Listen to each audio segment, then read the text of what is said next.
Hello everyone and welcome back to another edition here of the GSMC Fantasy Sports Podcast, brought to you as always by the GSMC Sports Network. My name is Christopher Shepard. Thank you all for tuning in. Happy Friday to you all.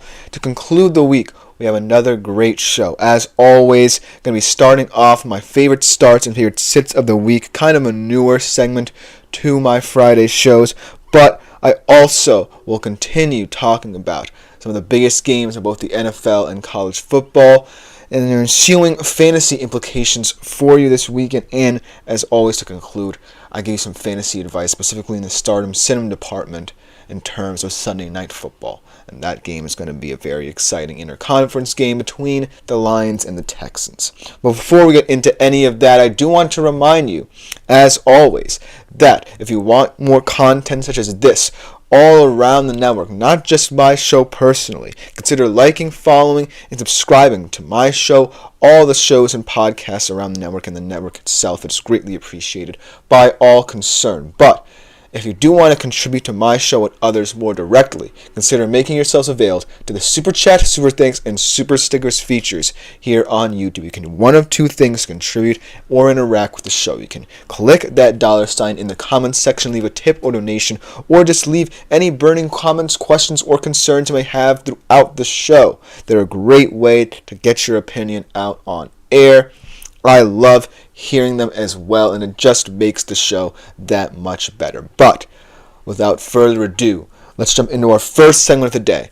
As always, I'm going to start off with my favorite starts of the week. As you know, each and every week, I do my positional rankings for every position concern for the upcoming week in fantasy. On Friday, I kind of make a list of all the players at each positions who I believe will be viable starts for you. My favorite starts, so to speak, from these lists, maybe outside these lists sometimes, but mostly in my personal rankings, who I believe is my favorite start of the week.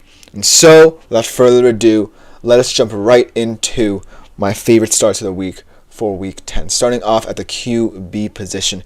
This one might be a little bit contentious, but I'm sticking with it just because I feel like the way this guy has come into this team and really rejuvenated it is more a testament to his efficiency and how this offense has run under him than anything else. And also how improvement from several other players has affected his elevated style of play. And that is Russell Wilson. And the reason he is here, despite all the things the Commanders have done really well in terms of trade deadline acquisitions. I love that acquisition of Marshawn Lattimore for that secondary. Really strengthens it very deeply.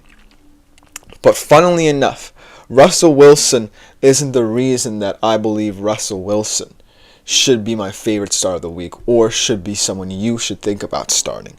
I actually think the reason why he's my favorite start this week is because of his team. And specifically his teammates, guys like Najee Harris, Pat Freiermuth, who we'll talk about a bit later, kind of hinting at who my favorite tight end will be.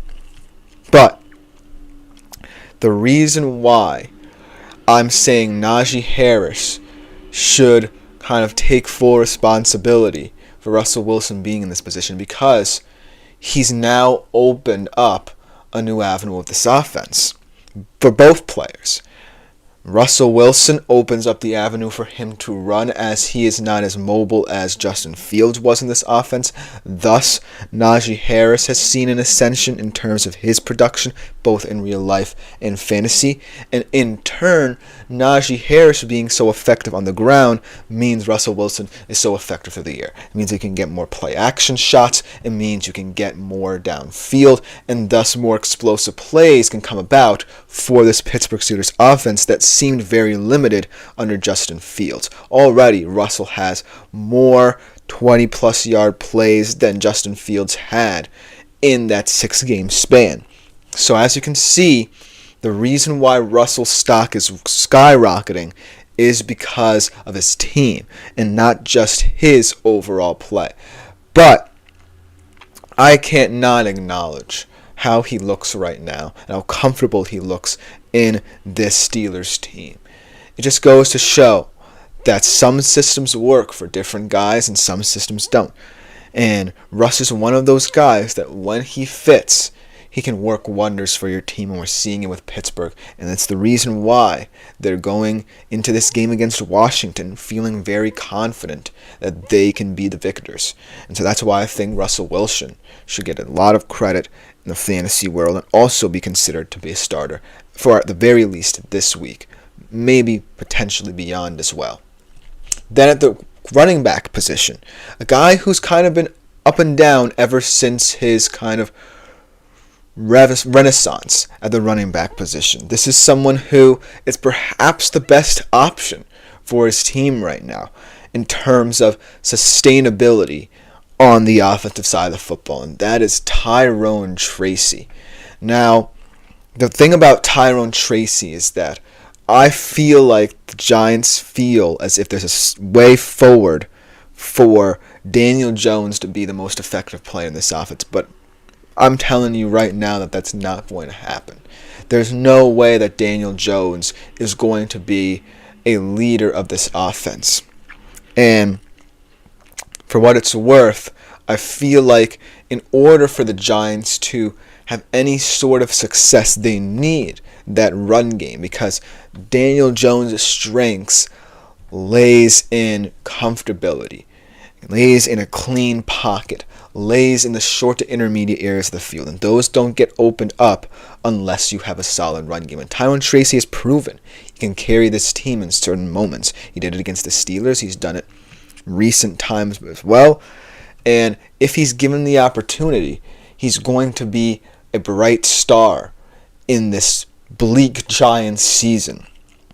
And so, in this game in Munich, where both of these teams might look a little iffy, not just because of how terrible they already are, but because, of the time change and the acclimation period it will take, someone feels like they'll have an opportunity to take over. So why not Tyrone Tracy?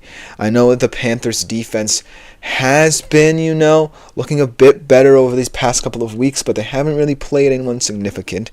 And the Giants have proven they can have solid offensive games in them if both the run game and passing game complement each other well. So look for Tyrone Tracy to be a special player in Munich and beyond, because he already is. He just needs the opportunity. So that's the reason why I feel like Tyrone Tracy can be a sneaky start, or in a deeper league, someone as your RB2 and flex player in Week 10. Now for the wide receiver position, this one's an easy one. It's Cooper Kupp. Now, ever since his return, Cooper Kupp has really kind of rejuvenated this team, and he always has been someone who doesn't necessarily need to catch the football, be targeted as often as people think. He is someone who can help this Rams team in many different ways by opening avenues for guys like Kyren Williams and Puka Nacua to shine. And it really showed in their win over Seattle in that a lot of players contributed. And even when Puka Nacua got ejected from that game, there was a lot of good that came from certain players that stepped up. So look for that continuing to happen. But against the Dolphins, this is going to be a very intriguing matchup against perhaps one of the best secondaries in the NFL, or a highly underrated one at that. You're going to have to find and choose your matchups here, because even though the Rams feel like they will have the upper hand, I feel like the Dolphins are a team that, while seemingly middling in almost every defensive metric, still on paper has one of the better defenses in the league. And they are good enough to really limit what you can do best. And at certain points in that Seattle game, this Rams offense was exposed, even in moments where both Kupp and Nacua were on the field at the same time. So there are ways that you can slow down this Rams offense, and the Dolphins could be a surprisingly well-equipped team to do just that. But the reason why I can't ignore Cooper Kupp in this week is because of his ability to be that X factor. He's always the difference maker. He always tries ways to find and get open. So I can't really say that the Dolphins on every single play will have him accounted for because of his effectiveness in getting open no matter what it takes. And that's a special receiver and someone who, from a fantasy perspective, could be highly valuable for you. Then at the tight end position, another Pittsburgh Steeler, Pat Freiermuth. This is a matchup that I really, really, really love for Pat Freiermuth. He can get physical. He can get gritty. And even though that linebacking core has been playing very well, I really like that partnership of Bobby Wagner and Frankie Louvu for Washington. Bobby Wagner's looking like his 2013 Legion of Boom self right now. But they haven't seen someone like Pat Freiermuth, I don't think. Someone who, now in this very diversified Pittsburgh offense with the addition of Mike Williams to this squad, you're going to get a lot of opportunities for little checkdowns, little chunk gains for a player of Pat Freiermuth's caliber. So if you're the Commanders and you're not wary of what he can do in short yardage situations, look out, because he's not just someone who can exploit your zone coverage, exploit your linebackers. He's someone who can get yards after the catch for you as well. And that's something that I feel like Russell Wilson is going to look at in this game.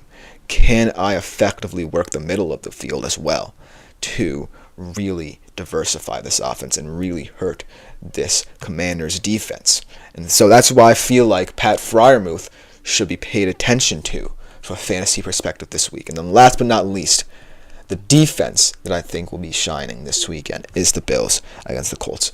And the reason I think this way is because I think about Joe Flacco and Tua, funnily enough, in a very similar manner, in that while Tua feels more mobile, they do similar things. They want to hit the deep ball, they want to be aggressive downfield, but some of their limitations stem from not being able to create outside of structure. And we saw that with Joe against the Vikings this week, where he really did not look comfortable when the Vikings generated pressure. So look for the Bills, who have done exceptional work against teams that, don't have mobile quarterbacks or have good receiving cores, but don't necessarily have the opportunity to get them separation against certain defenses. They can key in on that. And that's what I think is the key for this Bills defense going forward. Because chances are, week in, week out, opposing offenses are going to be privy to what your game plan is. But what the Bills have shown is that week by week they can change. And in a matchup like this, I can't look past them. Let me know what you think of the comments, because those are all my favorite starts for the week. Coming up next, we transition to the sits, the guys who you might have to bench for this week in fantasy. So you don't want to go anywhere. We'll be right back after this short break. I feel like I'm losing my mind. Is everybody in the world blind?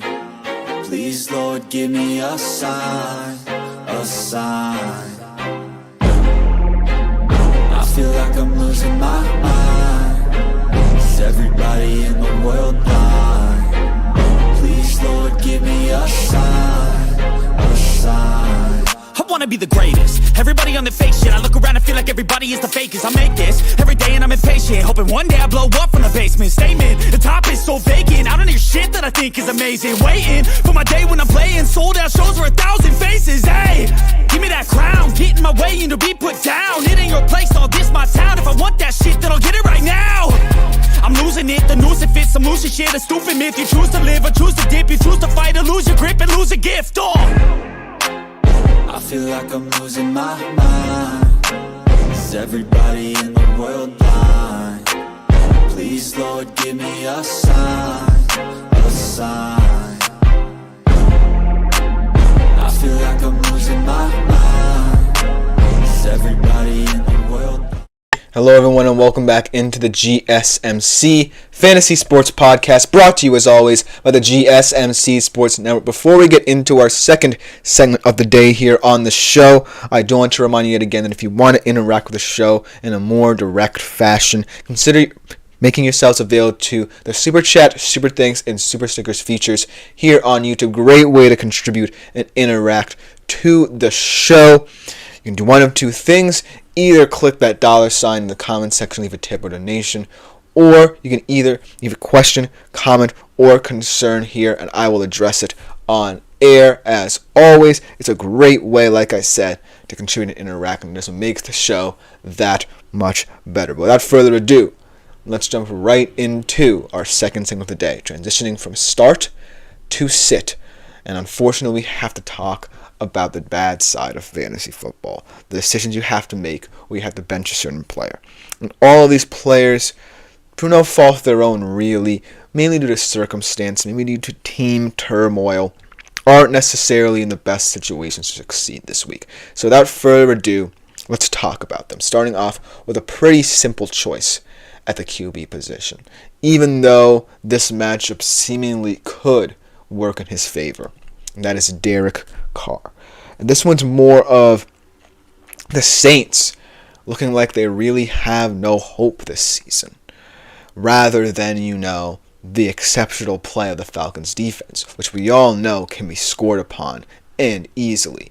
It's just that when I think about this Saints team and where they were at the start of the season compared to now, and how they look in terms of the future, which is very bleak, considering that they have the worst cap situation in the entire NFL, and they've already had so many injuries to account for this season, that when I think about what Derek Carr has to do for this team to succeed, and he's also one of the older quarterbacks in the NFL, even against teams like the Falcons, where you may not win this game, but you feel like it could be competitive just because of the atrocious issues that the Falcons' pass defense has.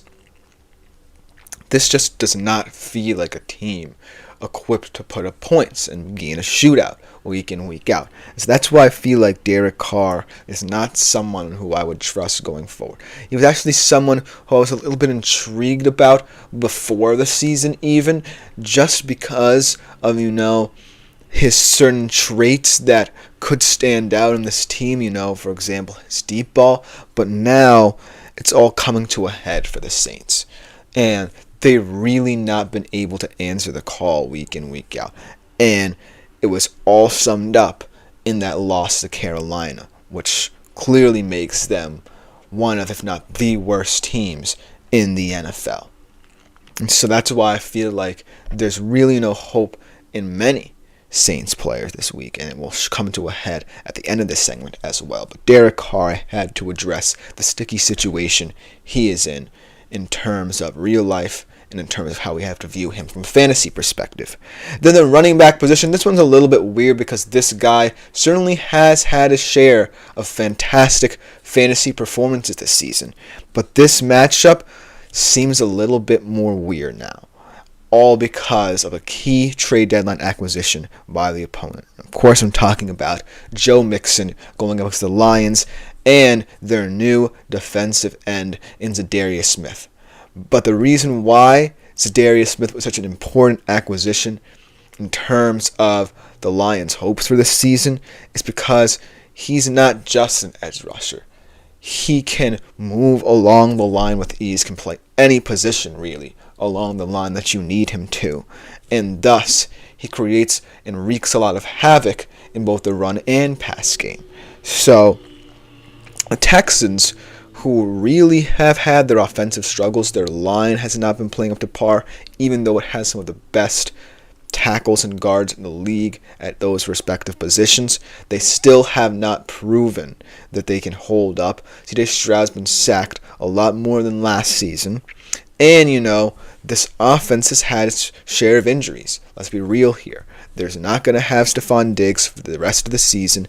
And this is the last game before, they hope that Nico Collins can come back. So it does seem like a game where Joe Mixon could be a big X factor, but I'm more concerned about the whole overall state of this Texans offense rather than, how effective Joe Mixon can be. Because chances are, if your offensive line isn't protecting you, if, C.J. Stroud is uncomfortable, your receivers aren't getting any separation, what makes you think that the run game can have any say in the matter? And it's just been also the Lions dominate you so comprehensively that you really have no offensive options unless, you can generate, the run game, which would make people think that Joe Mixon could be a starter. But now that the Lions have Zadarius Smith,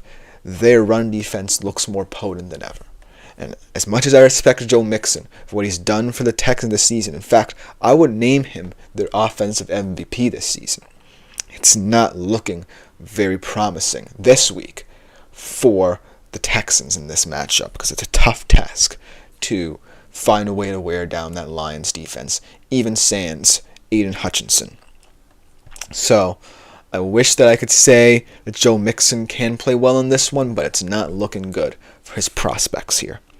And then at the wide receiver position, a guy I'm all too familiar with this season. A personal fantasy football team.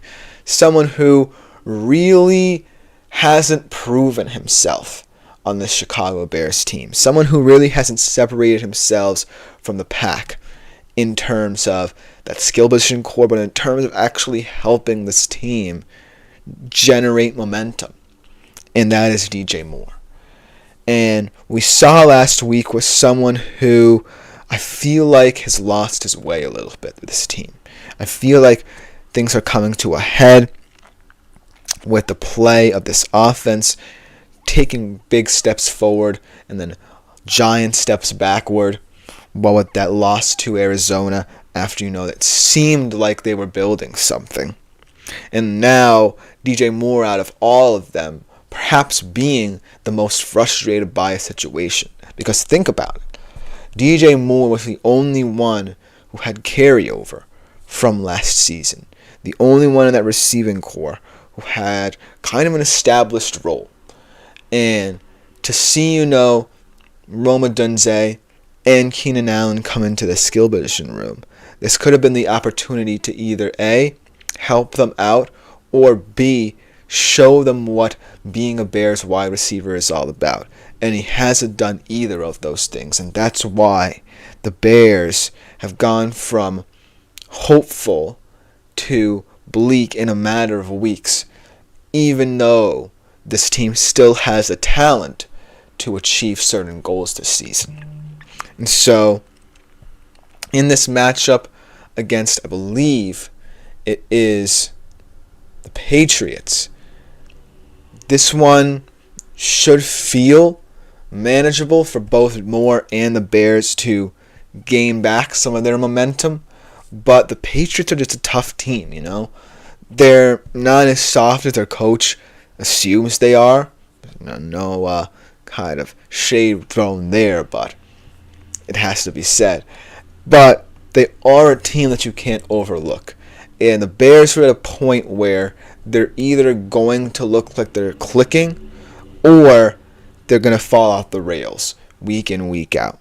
And so DJ Moore, week in, week out, is either going to be someone who I regard highly and want to see more out of, or someone who's just going to falter under the pressure. And so that's why he's going to find his place on this list. In the tight end position, this one's a little bit of a weird one because a lot of people have been saying different things about this matchup. And, I feel like this could be a blowout. And, I wouldn't be justified in my take. But this Broncos-Chiefs game, in my mind, is one that I'm a little bit intrigued to see play out. And especially with Travis Kelce in the mix here. Because a lot of people think this Broncos defense is not capable of slowing down these superior teams. They crumbled under the pressure against Baltimore last week. and now they're facing the only remaining unbeaten team in the league. However, the Broncos' defense is still the number 3 scoring defense in the league, and the Chiefs aren't this powerful 8-0 team. In fact, I just learned this today, the lowest point differential of any 8-0 team in history at plus 56 is what the Chiefs are right now. And so, if they're not operating at a high level on offense, chances are this Broncos team can have an impact in this game. And who I really love in that Broncos defense are their linebackers, very physical types. I really like Barton, I really like Singleton, and how aggressive they are in terms of blitz packages, in terms of going sideline to sideline. It's really going to affect the play of Travis Kelce in this one. So look for Travis Kelce to maybe not have much of an impact as you think, and for the Chiefs to kind of struggle in this one as well. Maybe not lose this game outright, but struggle to handle this Broncos defense. And then last but not least, again, let's talk about the Saints. Because on the defense as well, it's not all offensive problems with the Saints. It's defense as well. Because as much as we want to talk about the Falcons' defense not stopping anyone, have you seen the Saints? And even though, the Falcons' offense kind of has cracks papering over itself, it's still one that can move the football if Kirk Cousins does not get pressured. And I don't think the Saints can generate pressure. And so look for Kirk Cousins to get the ball out efficiently, quickly, into weapons that can create outside of the short to intermediate areas of the field. And so that's why I feel like the Saints is pretty self-explanatory, even though, people might be looking at the Falcons and say, this could be a chance for the Saints to put up points. No, in this one, I feel like the Saints defense will prove to be the worst one. Let me know what's in the other comments because it's an interesting situation. I love talking about the guys you might have to bench, the players you might have to bench in this week because it's kind of what you have to consider when you're playing fantasy football. Sometimes players aren't as cracked up as they look like week in, week out. So, let me know what you think in the comments about this segment. Coming up after the break, we transfer over to talk of implications in the fantasy world for both NFL and college football. And we start off in the world of college football, so don't go anywhere. We will be right back after this short break. Looking for your daily fix of sports talk without having to pay for it? GSMC Sports Network is available on YouTube. Just search GSMC Sports Network. Get your fix of daily sports talk shows on YouTube, absolutely free. NFL, college football, NBA, MLB, MMA, UFC, fantasy football, and so much more. GSMC Sports Network has shows running all day long, with new sports shows starting every 2 hours. Just like on your favorite cable sports channel, except GSMC Sports Network is absolutely free. Hello everyone and welcome back into the GSMC Fantasy Sports Podcast, brought to you as always by the GSMC Sports Network. And for our third segment of the day, like I said before the break, we're going to be talking about some stakes, some fantasy stakes in both the NFL and college football pertaining to some of the biggest games of the weekend. And in the world of college football, stakes in Week 11 are the highest they've been. 2 big SEC matchups we have to discuss if you want to talk fantasy college football and the college football landscape in general, and 2 very intriguingly weird trap games to talk about as well. Maybe not as profound from a fantasy perspective as those SEC matchups, but still highly weird ones to talk about when we consider where certain teams are in these conferences. But without further ado, let us talk about first these SEC matchups and then let's get into the weird and wacky, shall we? But let's do college football games with the biggest fantasy implications. And let's start off with one that isn't necessarily the CFP eliminator of the 2, but still is an intriguing litmus test for an Ole Miss team that feels like it's ready to take on Georgia. So Georgia-Ole Miss is perhaps the game of the week from a real-life perspective perhaps, but more so from a fantasy perspective. Because we talk about weapons for both of these teams on both sides of the football. Ole Miss actually is the more exciting of the two, but they are the more banged up of the two, because Lane Kiffin feels like through the transfer portal he has the players to actually take it to Georgia after last year's demolition. But most of them are banged up. You have their leading rusher, Henry Parrish Jr., the transfer from Miami, banged up. Trey Harris and Jordan Watkins are a little banged up. They're two leading receivers this season. And as efficient as Jackson Dart has been, he is someone who is heavily reliant on explosive plays. And Georgia's defense has had their ups and downs, but their most impressive performance was against the Texas offense that lives and breathes the explosive play. And so it's going to be all about Jackson Dart's effectiveness from a fantasy perspective and in real life. If he can be efficient and, most importantly, create and generate explosive plays and put up a lot of points in the process, then this is going to be a very difficult game for Georgia. But this is the test for him. If you can't beat Georgia's defense, then maybe you aren't a CFP contender just yet. And so that's the reality of the situation for Ole Miss, because all of their players can do exciting things on the football field and in terms of fantasy production. But it's going to come down to how this Georgia defense comes out and limits their explosiveness through the air and on the ground. And on the Georgia side of things, on the offensive side, they're not really as appealing this season. Yes, Trevor Etienne has proven to be someone who, on the ground, can give this team another look, another aesthetic to it. But Carson Beck has had too many issues. 11 interceptions in the past 5 games, and it does not seem like he's on the same page as some of his other players. And so I really don't know how to gauge this team from a fantasy perspective. I feel like, there are certain players like Lovett, like Bell, who can get going. But if Carson Beck is too erratic to really kind of say who will stand out in certain games, then I can't really tell you whether or not I feel Georgia will be appealing from a fantasy perspective on the offensive side of the football. The defense, however, if there is any such thing as IDP fantasy college football, that's where this game is going to be won.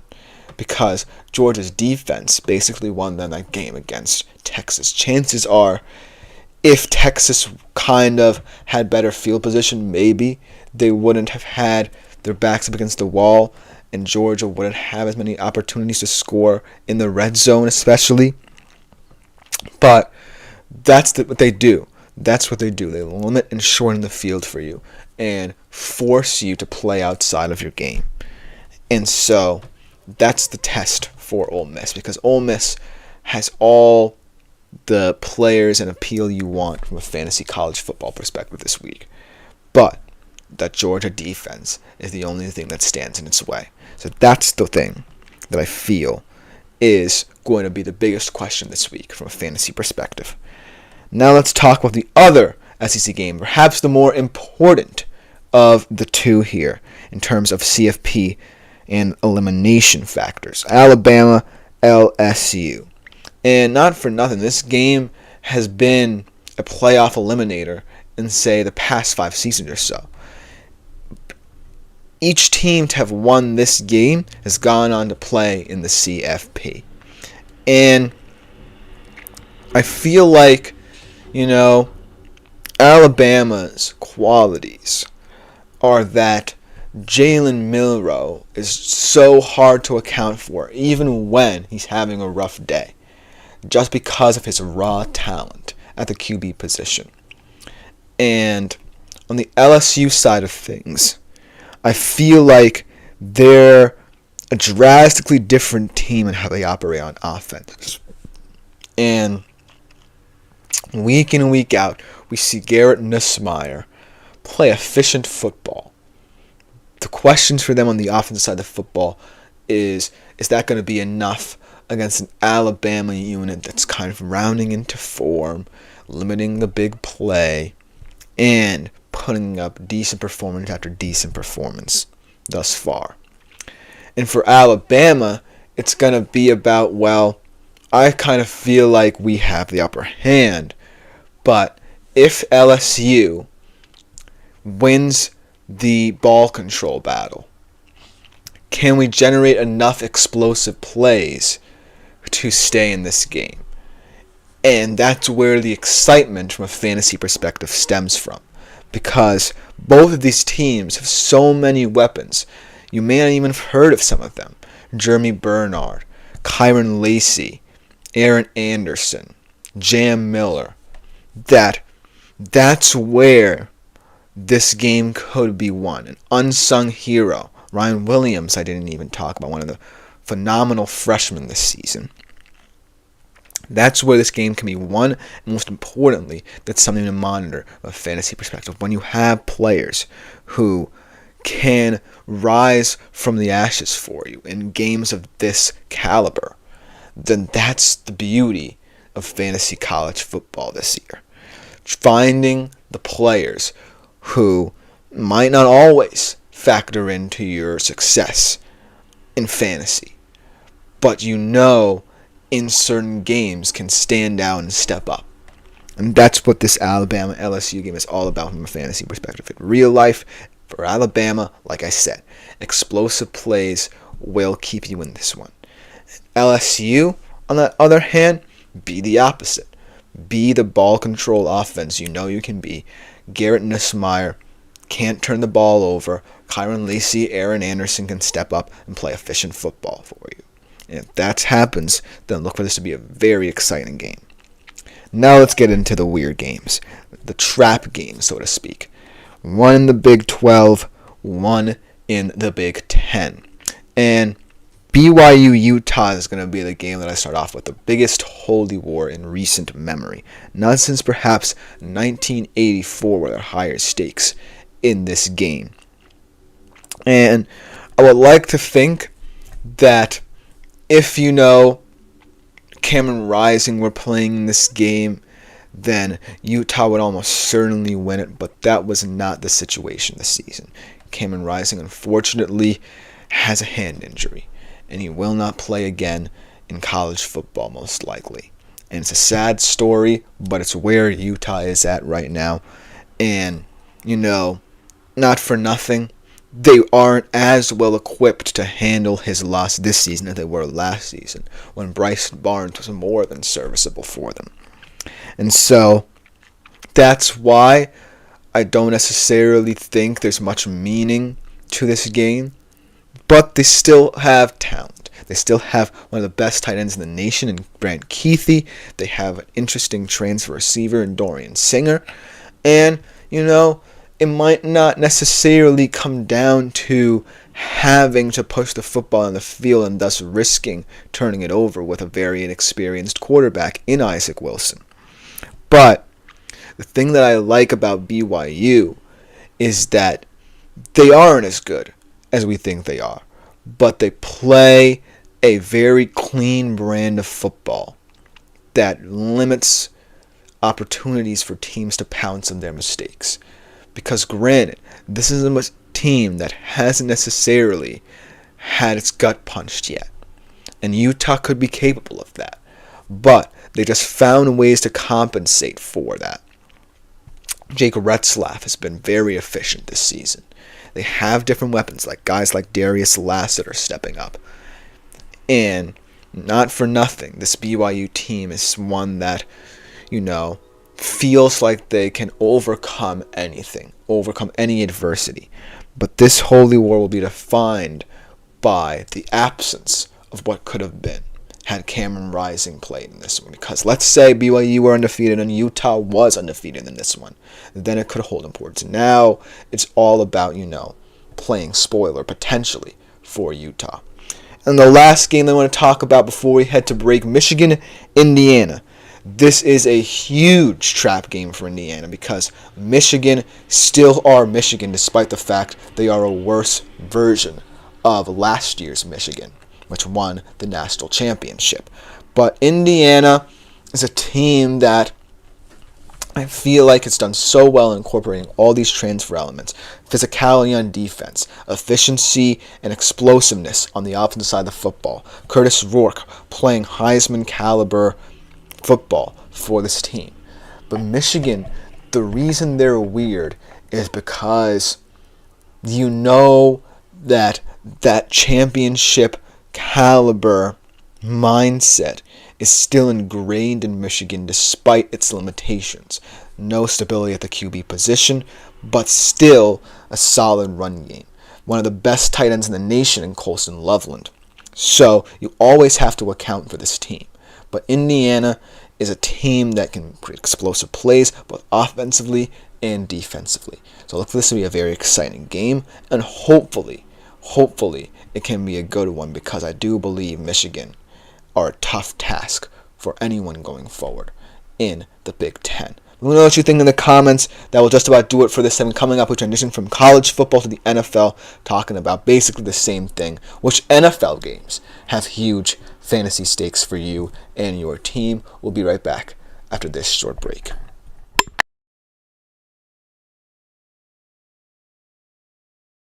For the best and latest podcasts available anywhere, go to the podcast app on your cell phone and type in GSMC to access free content-rich podcasts on health and wellness, book reviews, sports, entertainment, relationships, social media, movies, technology, finance, and even weird news. Subscribe and download the GSMC Podcast Network's family of shows, available everywhere Hello everyone, and welcome back into the GSMC Fantasy Sports Podcast, brought to you as always by the GSMC Sports Network. And for our fourth segment of the day, much like we did in the world of college football, we transitioned to the NFL and talking about the biggest games with the biggest fantasy implications in that league. Now, some of these games have lost a little bit of their excitability factor.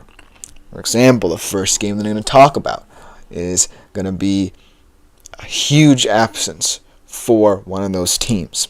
But all four of them still have interesting fantasy implications with huge underlying themes to them. Maybe not themes that you can see outright, but ones that can come about in different ways for both teams involved. Without further ado, let's talk about them. Starting off with the game that was most affected by certain circumstances.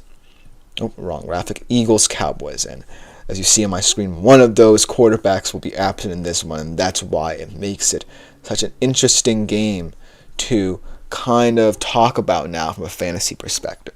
Because both of these teams are in a situation where you feel like their situations are headed in drastically different directions. The Eagles right now have a ton of momentum, a ton of confidence. Saquon playing some of the best football of his career. Jalen Hurts being much more efficient and careful with the football.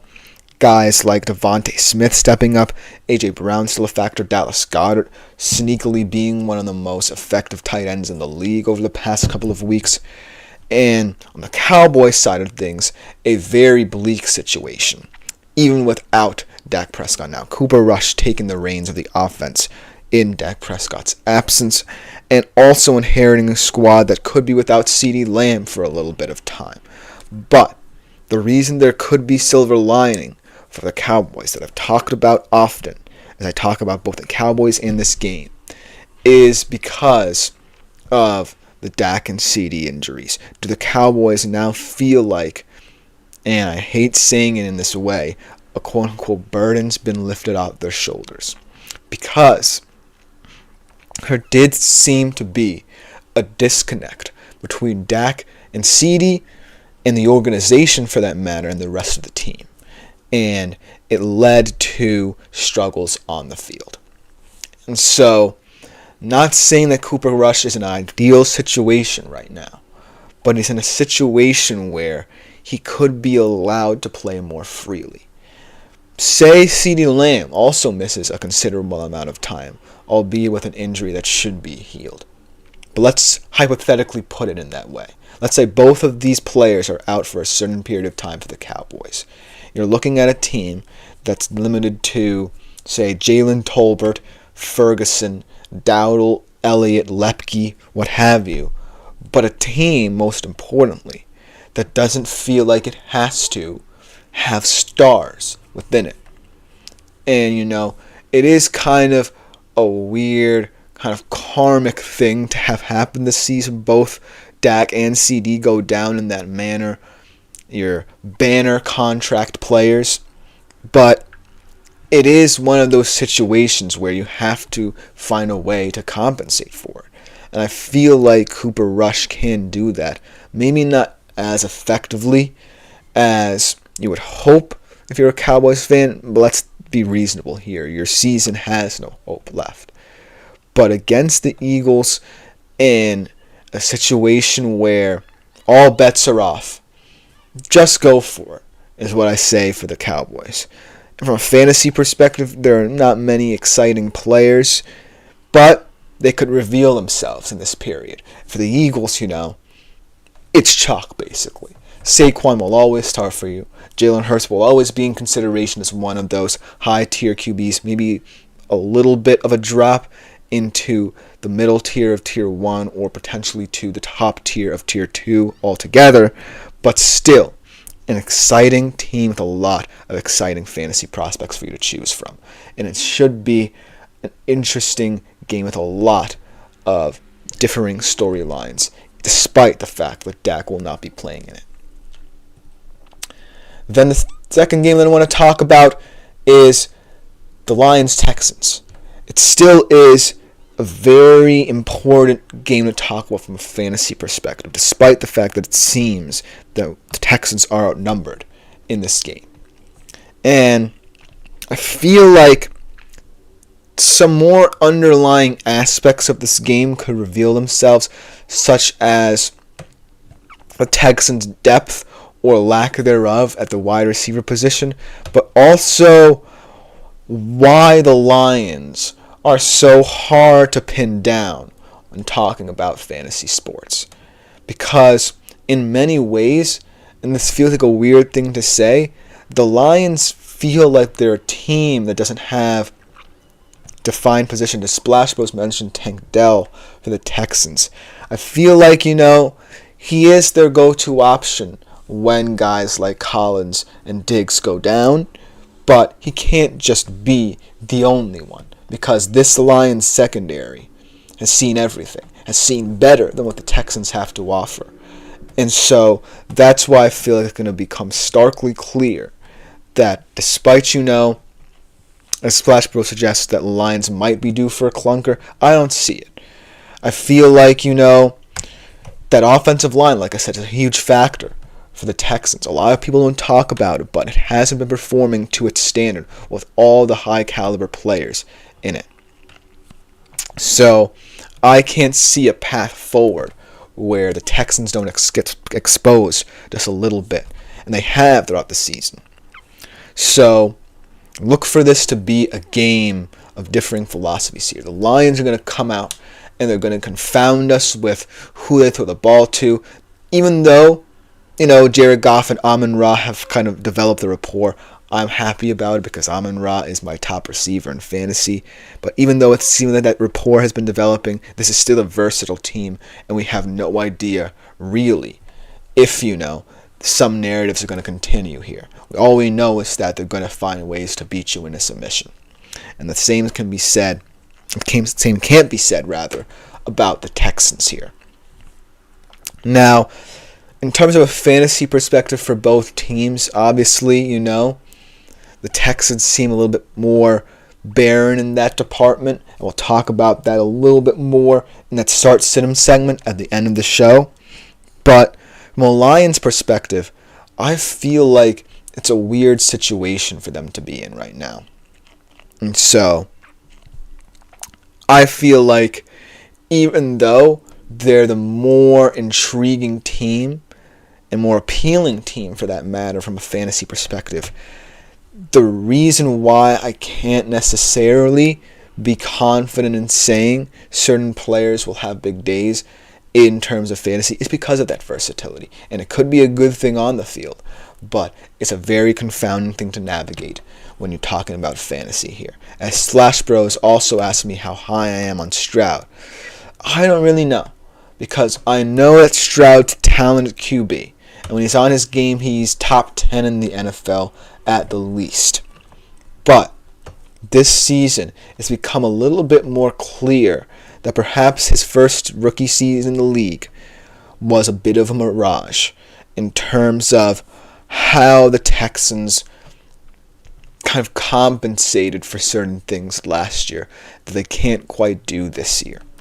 And so I feel like, especially in games like this, as Flash was also says potential garbage time points for CJ, maybe that's the case, but especially this season, I feel like he hasn't necessarily been someone who I'm as high on as I was last year, because of all these different factors, these underlying factors that have revealed themselves and reared their ugly heads for the Texans this year. But it should be an interesting game nonetheless in terms of deciphering this Lions squad from a fantasy perspective and just seeing how low the Texans look without, top receivers to play for them. Then 49ers Bucks, an interesting game. And it really has become more interesting because of the ways the Bucks have kind of adapted to their situation, right? They could have beaten the Chiefs, and as he said, I think Stroud's the victim if teammates injured. And that's true, as Splash Bro suggests.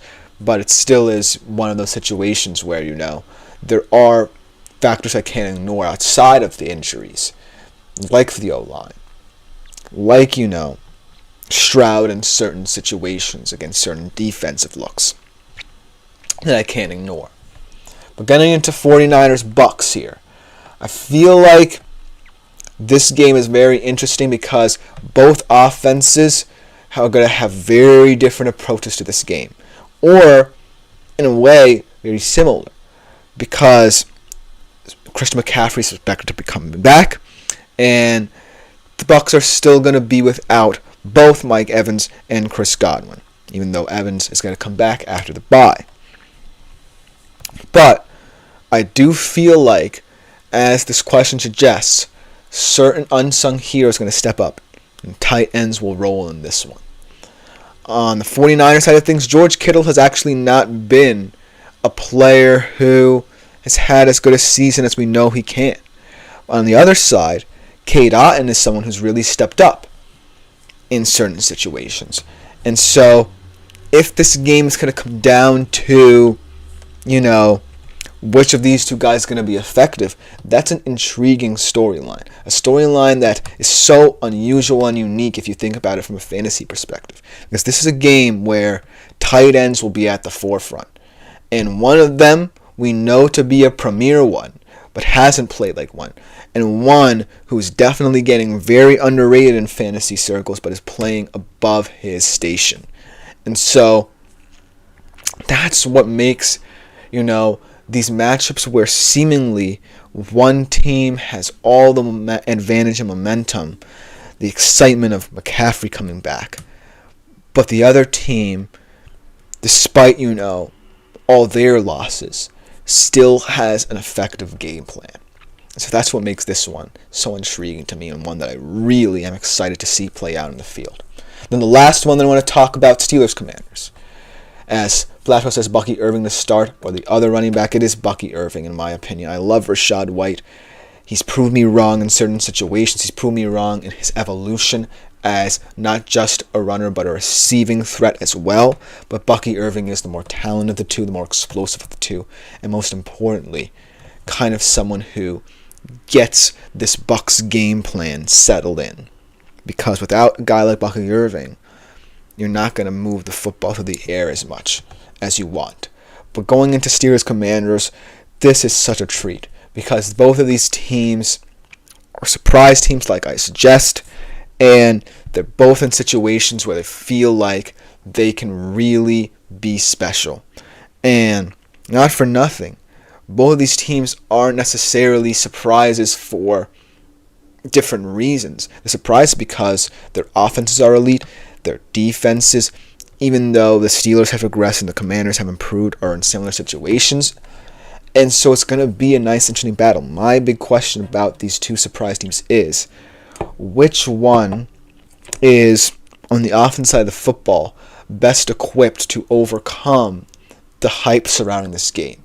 Because that's the only thing I see stopping this from being a classic. The hype getting to one of these teams concerning this game. And the Steelers have been here before. But the Commanders are in a situation where it feels like they're riding so high. They're first in the NFC East. All these NFC East teams outside of the Eagles look like they're collapsing a little bit. So, how are the Commanders, in perhaps their first big test of the season, going to live up to their standards? And so, if that question isn't answered efficiently enough or effectively enough, then who knows what this game looks like. Let me know what you think in the comments about all four of these games. They're going to be very interesting tests for both teams concerned in all four of them. But to conclude today's show and the week here on the pod, let's talk Sunday Night Football. Stardom, Situm. Some fantasy advice for that weird game that we also talked about in this segment. So we'll be right back after the break to go over that and conclude our show.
Welcome into the last segment of the day here and the week here on the GSMC Fantasy Sports Podcast, and it is concerning Sunday Night Football. Another moment to talk about this very unusual matchup in between conferences between the Lions and the Texans, specifically in terms of the weirdness of the stardom-situm situation for this game. Because if you have both players or just players from one of these teams, you're in a very weird situation here. Because it feels like you have it all figured out. Because both of these offenses, despite one of them having the tougher test, have their weapons. They feel like they know the players who can win them games. But on the Lions side of things, it's the versatility factor that really confuses you. And on the Texans side of things, it's the underlying factors we talked about. Their struggles with the offensive line, their struggles with injuries that you really can't figure out.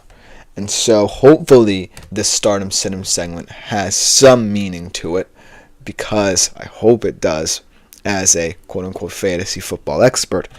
But it is still a bizarre game to break down because of, like I said, these two teams and where they are right now. Without further ado, I'm going to give them my best shot. So let's start off with the Lions, because they are the harder of the two to dissect right now. But I feel like we're starting to figure out certain ways they're going to break down teams. And it's going to depend a lot on how the Texans look on the defensive side of football. I feel like, best example of a Lions game plan was against Seattle, right? They knew Seattle was weak in terms of their injuries in the linebacking core and their safety core. So they said, we're going to run the football. Jared Goff's not going to air it out deep, but we're going to take some deep shots because those safeties can be burned, and we have the speed in our wide receiving core to exploit that, and they perform it to a T. The Texans are an interesting defense, right? Because they have a very talented young front, a lot of excitement in terms of that secondary as well. Derek Stingley being one of the best man-to-man corners in the league this season. But I feel like the Lions in this one are definitely going to have a pass-happy attack supplemented by physical running, because they're going to want to slow down Anderson and Hunter up front, but they also want to try and test those young Texans corners and safeties. So I'm going to say that out of all these players that will benefit, Sam Laporta and both Lions running backs, both Montgomery and Gibbs, will be the highest beneficiaries. Sam Laporta, because I feel like the Texans will want to keep a lot of things in front of them to not, say, have Amon-Ra exploit them down the field. And so Sam Laporta is going to be a huge X factor in the middle area of the field in terms of kind of relieving pressure on Goff. In terms of the running backs, you really need to move that defensive front to get pressure off of Jared Goff. But in terms of teams that can do that, the Lions are the best equipped to. And so I can't ignore that aspect of them. So I think the best way to look at this game would be to say, okay, if the Lions feel like that's their game plan, then that's their game plan. But I feel weird sitting these two guys too, because you really can't necessarily say you can sit certain players on this Detroit Lions team. But both Amon-Ra and Jared Goff feel like they might take a step back.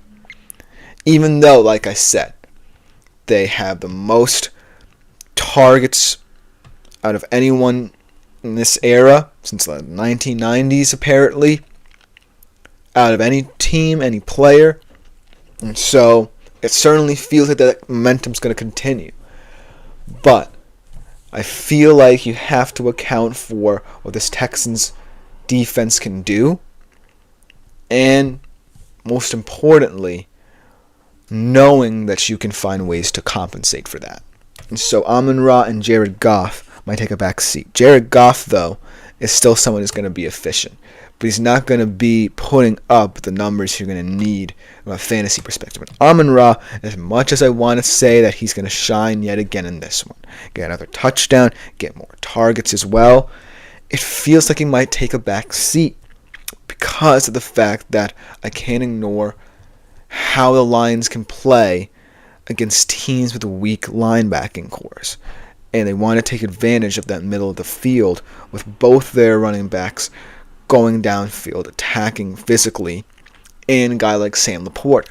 So that's how I really see the Lions approaching this game, and as a result, how it could play out for them from a fantasy perspective. But don't take my word as gospel here, because, like I said, that connection between Goff and St. Brown is undeniable.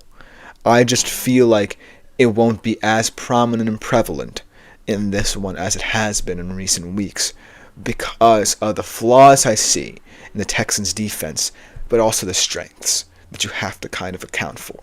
So that's why I feel like those are the ways to sum up the Lions in that regard. And then for the Texans, it certainly feels like there's not much glimmer of hope here. And I have some contradicting things to say because I did mention one of their offensive weapons not being someone who I'm affectionate about or excited about in terms of starting for fantasy, but he is kind of the only player who I feel like can be effective in this one outside of Stroud, and that is Joe Mixon. I feel like I have to stick by my statement of saying he's someone who I would bench this week, but look at this Texans team and tell me that you see many options here that could be viable fantasy assets against the Lions? There really isn't much. I mean, Robert Woods, Dalton Schultz, obviously we mentioned Tank Dell, but who knows how he'll look in this one.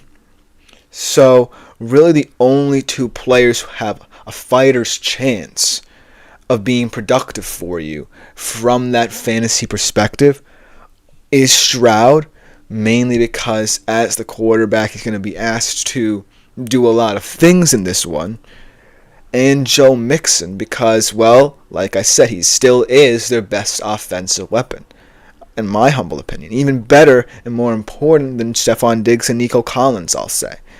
And don't let that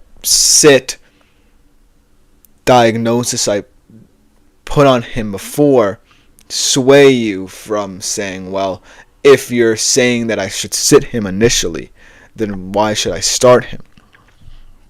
It is one of those games where you're going to have to make ambitious decisions. By all means, if you want to sit him, sit him. But just know that in this game, there's not going to be a lot of chances for the Texans. And if you have a Texans player in your fantasy squad, chances are they will most likely be on your bench, and you're not even considering starting them. But, hypothetically, if the Texans do succeed in this game, if they can gain momentum, if they can keep the football, it will be down to those two guys, Stroud and Mixon. Now let's talk about this game a little bit more from a fantasy perspective, because this is one of those games this season where you feel like the advantage is so heavily on one team's side in terms of decision making. But the irony is that because it's so hard to decipher the Lions' fantasy options, the Texans' options could become more appealing. And this is a rare moment, right, where you know the Lions are going to come in there and be like, we're going to dominate you. We are going to win this football game and win it by a large margin. That just makes the Texans' options a little bit more intriguing. Because say the Lions have a game plan, but it's not going to plan, then the Texans have the advantage of retaining the football most importantly and seeing what they can do with it. And that opens up different avenues, not just for their best options right now, but for guys that you might have put on your bench. See, I'm not saying the Texans will win this game, but you have to have a mind where you have to think about this from both teams' perspectives, because the Lions aren't a team that I wouldn't necessarily think about being so volatile in their fantasy movements week in, week out. But that's what they are right now because of how good they are. And sometimes good teams in real life don't often translate to fantasy production because of how good they are. And that's what's so puzzling about the Lions. Are they a real life team or a team that you can look at in fantasy and differentiate certain players from others? And that's the question here that I have. But overall, it's going to be an interesting game. Let me know what you think in the comments. But this has been the GSMC Fantasy Sports Podcast, brought to you as always by the GSMC Sports Network. I've been Christopher Shepard. Thank you all for tuning in. Remember to like, follow, and subscribe to the show in the network. Follow us on any platform that we have available to you. And also make yourselves available to the Super Chat, Super Thanks, and Super Stickers features here on YouTube if you want to contribute and interact with the show more directly. But other than that, we'll be back on Monday at 3:30 p.m. Eastern Standard Time with another great show and great week. But I'll see you then. Have a great weekend. I am out.